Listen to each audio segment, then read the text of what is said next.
നിങ്ങൾക്ക് കഴിക്കാൻ എന്താ ഉള്ളത്? ചെറുക്കൻ ആരാഞ്ഞു. ഒരു കലം മഞ്ഞച്ചോറും മീനുമുണ്ട്. നിനക്ക് വേണോ കുറച്ച്? വേണ്ട, ഞാൻ വീട്ടിൽ പോയി കഴിച്ചോളാം. തീ കത്തിക്കട്ടെ? വേണമെന്നില്ല, ഞാൻ പിന്നെ കത്തിച്ചോളാം. അല്ലേൽ തണുത്ത ചോറ് തിന്നും. വീശുവല ഞാൻ എടുക്കട്ടെ? തീർച്ചയായും അവിടെ വീശുവല ഉണ്ടായിരുന്നില്ല. അവരത് വിറ്റതെപ്പോഴെന്ന് ചെറുക്കൻ ഓർക്കുന്നുണ്ട്. പക്ഷേ ഈയൊരു കൽപ്പിത കഥയിലൂടെ അവരെന്നും കടന്നുപോയി. അവിടെ മഞ്ഞച്ചോറുള്ള കലമോ മീൻകറിയോ ഉണ്ടായിരുന്നില്ല. ചെറുക്കന് ഇതുമറിയാം. 85 ഒരു ഭാഗ്യ അക്കമാണ്, വൃദ്ധൻ പറഞ്ഞു. 1000-ലധികം പൗണ്ട് തൂങ്ങുന്നൊരു മീനിനെ ചന്തയിൽ കൊണ്ടുപോകാൻ പാകത്തില് ഞാൻ പിടിച്ചുവരുന്നത് കാണുമ്പോ എന്തു തോന്നും നിനക്ക്? ഞാനിപ്പോ വീശുവലയും കൊണ്ട് മത്തിക്ക് പോട്ടെ, നിങ്ങള് വാതിൽക്കല് വെയില് കായാനിരിക്കേ?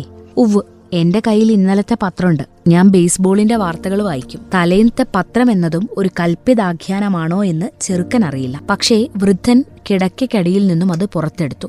വീഞ്ഞുകടയിന്ന് പെറീക്കോ എനിക്ക് തന്നതാ, അയാൾ വിശദമാക്കി. മത്തി കിട്ടിയാൽ ഉടനെ ഞാൻ തിരികെ വരാം. നിങ്ങളുടേതും എന്റെയും ഒന്നിച്ച് ഐസിലിട്ട് വെച്ച് രാവിലെ നമുക്ക് വീതിക്കാം. ഞാൻ തിരിച്ചു വന്നാൽ നിങ്ങൾക്ക് എന്നോട് ബേസ്ബോളിനെ പറ്റി പറയാം.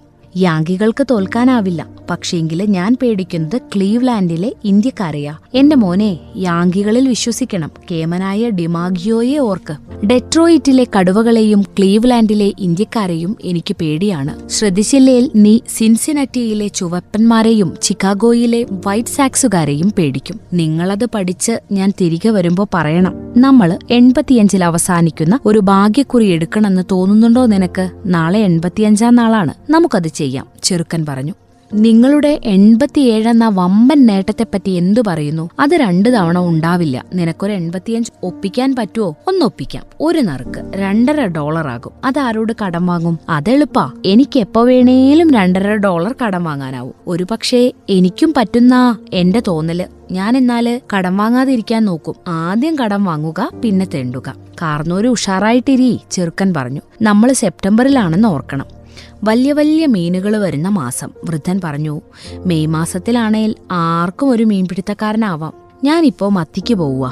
ചെറുക്കൻ തിരികെ വന്നപ്പോൾ വൃദ്ധൻ കസേരയിൽ ഉറങ്ങുകയായിരുന്നു. സൂര്യൻ അസ്തമിച്ചിരുന്നു. ചെറുക്കൻ കിടക്കയിൽ നിന്നും പഴയ പട്ടാള പുതപ്പെടുത്ത് കസേരയുടെ പിറകിലും വൃദ്ധന്റെ ചുമലുകളിലുമായി നിവർത്തി. അവ അസാധാരണ ചുമലുകളായിരുന്നു. ഏറെ പ്രായമായെന്നാലും ഇപ്പോഴും ബലിഷ്ഠം. കഴുത്തും ഊക്കുള്ളത്. തല മുന്നിലേക്ക് തൂങ്ങി ഉറങ്ങുന്നതിനാൽ ചുളിവുകൾ വെളിപ്പെടുത്തുന്നില്ല. കീറലുകൾ പലവുരു തുന്നിയ ഉടുപ്പ് പായ്മരം പോലെ. തുന്നിച്ചേർത്തതൊക്കെയും വെയിലേറ്റ് പല നിറഭേദങ്ങളിലായിരുന്നു. വൃദ്ധന്റെ ശിരസിനും പ്രായമേറെ. കണ്ണുകൾ ചിമ്മിയിരിക്കെ മുഖത്തിന് ജീവസില്ല ഒട്ടും. പത്രം കാറ്റിൽ അതിനെ പറന്നുപോകാതെ നിർത്തിയത് കൈയുടെ കനമാണ്. കാലുകളിൽ ചെരിപ്പില്ല. അയാളെ അവിടെ അങ്ങനെ വിട്ട് ചെറുക്കൻ പോയി. അവൻ തിരികെ എത്തിയപ്പോഴും അയാൾ ഉറങ്ങുക തന്നെ. എണീക്ക് കാർന്നോരേ എന്ന് പറഞ്ഞ് ചെറുക്കൻ തന്റെ കൈ വൃദ്ധന്റെ കാൽമുട്ടുകളിൽ ഒന്നിൽ വെച്ചു. വൃദ്ധൻ കണ്ണുകൾ തുറന്നു. ഒരു നിമിഷത്തേക്ക് ഒരുപാട് ദൂരെ നിന്നും തിരിച്ചു വരുന്ന മട്ട്. പിന്നെ അയാൾ പതിയെ ചിരിച്ചു. നിനക്കെന്താ കിട്ടിയേ? അയാൾ തിരക്കി. അത്താഴം, ചെറുക്കൻ പറഞ്ഞു. എനിക്ക് വലിയ വിശപ്പില്ല. വന്നിരുന്ന് കഴിക്കേ. തിന്നില്ലേൽ മീൻ പിടിക്കാൻ ഒക്കില്ല. എനിക്കാവും, വൃദ്ധൻ പത്രമെടുത്ത് മടക്കി എഴുന്നേറ്റുകൊണ്ട് പറഞ്ഞു. പിന്നെ പുതപ്പ് മടക്കുകയായി. പുതപ്പ് ചുറ്റിക്കോളൂ, ചെറുക്കൻ പറഞ്ഞു. ഞാൻ ജീവിച്ചിരിക്കുമ്പോ നിങ്ങൾ വെറും വയറോടെ മീനിന് പോവില്ല. എങ്കിൽ വളരെ കാലം ജീവിക്കേ. തന്നെത്താൻ നോക്കുകയും വേണം, വൃദ്ധൻ പറഞ്ഞു. നമ്മളെന്താ കഴിക്കുന്നേ? കറുത്ത പയറും ചോറും, പൊരിച്ച നേന്ത്രക്ക, പിന്നെ കുറച്ച് പുഴുക്കും. മേടയിൽ നിന്ന് 2 തട്ടുള്ള ഒരു ലോഹപാത്രത്തിലാണ് ചെറുക്കൻ അവ കൊണ്ടുവന്നത്. ഈ 2 കത്തിയും മുള്ളും ചെറുകരണ്ടിയും വെവ്വേറെ കടലാസു കഷ്ണത്തിൽ പൊതിഞ്ഞ് കീശയിലുണ്ടായിരുന്നു. നിനക്കിതാരാ തന്നേ? മാർട്ടിൻ മുതലാളി. എനിക്ക് അവനോട് നന്ദി പറയണം. ഞാനതിപ്പോഴേ ചെയ്തിട്ടുണ്ട്, ചെറുക്കൻ പറഞ്ഞു. നിങ്ങൾ അയാളെ നന്ദി അറിയിക്കേണ്ട കാര്യമില്ല. ഞാനവന് ഒരു വലിയ മീനിന്റെ വയറുഭാഗത്തെ ഇറച്ചി കൊടുക്കും, വൃദ്ധൻ പറഞ്ഞു. 1-ലധികം തവണ അവനിത് നമുക്കായി ചെയ്തിട്ടില്ലേ? ഉണ്ടെന്നാ എന്റെ വിചാരം. എങ്കിൽ വയറുഭാഗത്തെ ഇറച്ചിയേക്കാൾ അധികമായി എന്തേലും കൊടുക്കണം ഞാൻ. അവന് നമ്മളെക്കുറിച്ച് ഓർമ്മയുണ്ട്. 2 ബീറും തന്നയച്ചു. തകരപാത്രങ്ങളിലെ ബീറാ എനിക്ക് വളരെ ഇഷ്ടം. അറിയാം, പക്ഷേ ഇത് കുപ്പികളിലാണ്. ഹാറ്റിയ ബീർ. കുപ്പികൾ ഞാൻ തിരികെ കൊടുത്തോളാം. അത് നിന്റെ സന്മനസ്, വൃദ്ധൻ പറഞ്ഞു. നമുക്ക് കഴിച്ചാലോ? ഞാൻ നിങ്ങളോട് ചോദിച്ചോണ്ടിരുന്നതാണ്, ചെറുക്കൻ അയാളോട് സൗമ്യതയോടെ പറഞ്ഞു. നിങ്ങൾ തയ്യാറാവാതെ പാത്രം തുറക്കാനേ ഞാൻ വിചാരിച്ചിരുന്നില്ല. ഇപ്പൊ ഞാൻ തയ്യാറാ, വൃദ്ധൻ പറഞ്ഞു. ഒന്ന് മേല് കഴുകേണ്ട സമയം എനിക്ക് വേണം. എവിടെ മേല് കഴുകും? ചെറുക്കൻ ചിന്താകുലനായി. ദേശത്തേക്കുള്ള ജലവിതരണം നിരത്തിലൂടെ പോയി 2 തെരുവ് അപ്പുറമാണ്. അയാൾക്ക് വേണ്ടതായ വെള്ളം ഞാൻ ഇങ്ങോട്ട് കൊണ്ടുവരേണ്ടതായിരുന്നു, ചെറുക്കൻ വിചാരിച്ചു. ഒരു സോപ്പും നല്ലൊരു തോർത്തും കൂടി. എനിക്കെന്തേ ഇത്രയും ആലോചനക്കുറവ്? വേറൊരു ഉടുപ്പും തണുപ്പുകാലത്തേക്കൊരു കോട്ടും ഏതെങ്കിലും പാതുകങ്ങളും മറ്റൊരു പുതപ്പും അയാൾക്കായി ഞാൻ വാങ്ങേണ്ടിയിരിക്കുന്നു. നിന്റെ പുഴുക്ക് 1-ാം തരം, വൃദ്ധൻ പറഞ്ഞു. ബേസ്ബോളിനെ കുറിച്ച് എന്നോട് പറയൂ, ചെറുക്കൻ ആവശ്യപ്പെട്ടു. ഞാൻ പറഞ്ഞതുപോലെ അമേരിക്കൻ ലീഗിൽ യാങ്കികൾ തന്നെ, വൃദ്ധൻ ആഹ്ലാദത്തോടെ പറഞ്ഞു. അതിൽ കാര്യമില്ല, കേമനായ ഡിമാഗിയോ ഇനിയും കളിക്കും. അവർക്ക് ടീമിലുണ്ടല്ലോ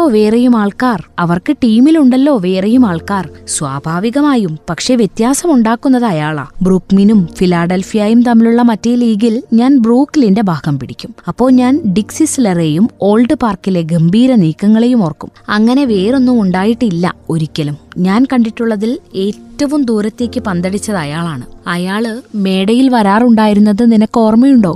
എനിക്കയാളെ മീൻ പിടിക്കാൻ ഒപ്പം കൂട്ടണമെന്നുണ്ടായിരുന്നു. പക്ഷേ എങ്കിലും ചോദിക്കാൻ മടിയായി. പോയി ചോദിക്കാൻ നിന്നോട് പറഞ്ഞപ്പോ നിനക്കും മടി. എനിക്കറിയാം, അതൊരു വലിയ അബദ്ധമായിപ്പോയി. അയാള് നമ്മോടൊപ്പം വന്നേനെ എങ്കിൽ ആയുഷ്കാലം മുഴുവൻ നമുക്കത് മനസ്സിലുണ്ടാവുമായിരുന്നു. ആ കേമൻ ഡിമാഗിയോയെ മീൻ പിടിക്കാൻ കൊണ്ടുപോയാൽ കൊള്ളാമെന്നുണ്ടെനിക്ക്, വൃദ്ധൻ പറഞ്ഞു. ആൾക്കാര് പറയുന്നതേ അയാളുടെ തന്തപ്പടി ഒരു മീൻപിടുത്തക്കാരനായിരുന്നുന്നാ. ഒരുപക്ഷെ അയാള് നമ്മളെപ്പോലെ ദാരിദ്ര്യത്തിലായിരുന്നിരിക്കും. അതുകൊണ്ട് നമ്മള് പറഞ്ഞാല് മനസ്സിലാവും. കേമനായ സിസ്ലറുടെ അപ്പൻ ഒരിക്കലും ദരിദ്രനായിരുന്നില്ല. അങ്ങേരെന്റെ പ്രായത്തില് വലിയ ലീഗുകളിൽ കളിക്കുകയായിരുന്നു. ഞാൻ നിന്റെ പ്രായത്തിൽ ആഫ്രിക്കയിലേക്ക് പോകുന്ന ചതുരപ്പായുള്ള ഒരു കപ്പലിന്റെ പായമരത്തിന് മുന്നിലായിരുന്നു. വൈകുന്നേരത്ത് കടൽത്തീരങ്ങളിൽ ഞാൻ സിംഹങ്ങളെ കണ്ടിട്ടുണ്ട്. അറിയാം, നിങ്ങൾ എന്നോട് പറഞ്ഞതാ. നമ്മൾ സംസാരിക്കേണ്ടത് ആഫ്രിക്കയെക്കുറിച്ചോ അല്ല ബേസ്ബോളിനെ കുറിച്ചോ? ബേസ്ബോൾ മതി, ചെറുക്കൻ പറഞ്ഞു. എന്നോട് മഹാനായ ജോൺ ജെ മഗ്രായെപ്പറ്റി പറയൂ. അവൻ ജെ എന്നതിന് ജോഡ എന്നാണ് ഉച്ചരിച്ചത്. പഴയ കാലത്ത് അയാളും ചിലപ്പോഴൊക്കെ മേടയിൽ വരുമായിരുന്നു. പക്ഷെങ്കിൽ അയാളൊരു മുരടനായിരുന്നു. സംസാരം പരുക്കൻ മട്ടിൽ. കുടിച്ചാലാണെങ്കിൽ ഇടപെടാൻ പാടാ. ബേസ്ബോളിൽ എന്ന പോലെ കുതിരകളിലും കമ്പമായിരുന്നു. കുപ്പായക്കീശയിൽ എപ്പോഴും കുതിരകളുടെ പേരുവിവരപ്പട്ടിക കൊണ്ടു നടക്കും. ഫോണിലൂടെ കുതിരപ്പേരുകൾ കൂടെ പറയും. അയാളൊരു കഴിവുള്ള മാനേജറായിരുന്നു, ചെറുക്കൻ പറഞ്ഞു. അതിലും നല്ലൊരാൾ വേറെയില്ലെന്നാ പപ്പയുടെ വിചാരം. അതിന്റെ കാരണം അയാൾ ഇവിടെ മിക്കപ്പോഴും വന്നിരുന്നതാണ്, വൃദ്ധൻ പറഞ്ഞു. ഡ്യൂറോച്ചർ ഓരോ കൊല്ലവും ഇവിടേക്ക് വന്നിരുന്നതിൽ നിന്റെ പപ്പ പറയും അയാൾക്കാണ് ഏറ്റവും കഴിവെന്ന്. ശരിക്കും ആരാണ് ഏറ്റവും നല്ല മാനേജർ? ലൂക്യുവോ മൈക്ക് ഗോൺസാലസോ?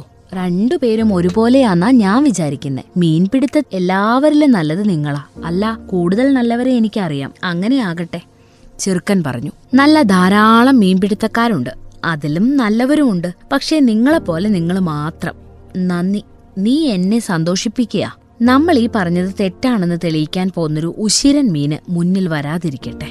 അങ്ങനെയൊരു മീനില്ല. നിങ്ങൾ പറയുന്ന ശക്തി നിങ്ങൾക്കുണ്ടേ. വിചാരിക്കുന്ന അത്രയും ശക്തനായിരിക്കില്ല ഞാൻ, വൃദ്ധൻ പറഞ്ഞു. പക്ഷേ എനിക്ക് പല സൂത്രങ്ങളും അറിയാം. ഉറച്ച തീരുമാനമെടുക്കുകയും ചെയ്യും. നിങ്ങളിപ്പോ ഉറങ്ങണം, എന്നാലേ രാവിലെ ഉഷാറാകൂ. ഞാൻ ഈ സാധനങ്ങൾ മേടയിലോട്ട് എടുക്കാം. എങ്കിൽ ശുഭരാത്രി. ഞാൻ നിന്നെ കാലത്ത് വിളിച്ചുണർത്താം. നിങ്ങളാണെന്റെ ഉണർത്ത് ഘടികാരം, ചെറുക്കൻ പറഞ്ഞു. എന്റെ ഉണർത്ത് ഘടികാരം പ്രായമാ, വൃദ്ധൻ പറഞ്ഞു. പ്രായം ചെന്നവര് വളരെ നേരത്തെ ഉണരുന്നത് എന്തുകൊണ്ടാണ്? ഒരു നീണ്ട പകലിനു വേണ്ടിയോ? എനിക്കറിഞ്ഞൂടാ, ചെറുക്കൻ പറഞ്ഞു. എനിക്ക് ആകെ അറിയാവുന്നത് ചെറുക്കന്മാര് വൈകുവോളം നന്നായി ഉറങ്ങുന്ന. ഞാനത് ഓർമ്മിക്കും, വൃദ്ധൻ പറഞ്ഞു. ഞാൻ നിന്നെ നേരത്തിന് വിളിച്ചെഴുന്നേൽപ്പിക്കാം. വള്ളക്കാരൻ വന്ന് വിളിച്ചുണർത്തുന്നത് എനിക്കിഷ്ടമല്ല. ഞാൻ താണവനാണെന്ന പോലെയാത്. എനിക്കറിയാം. നന്നായി ഉറങ്ങും മൂപ്പരെ. ചെറുക്കൻ പുറത്തേക്ക് പോയി. മേശപ്പുറത്ത് വിളക്കില്ലാതെയാണ് അവർ അത്താഴം കഴിച്ചത്.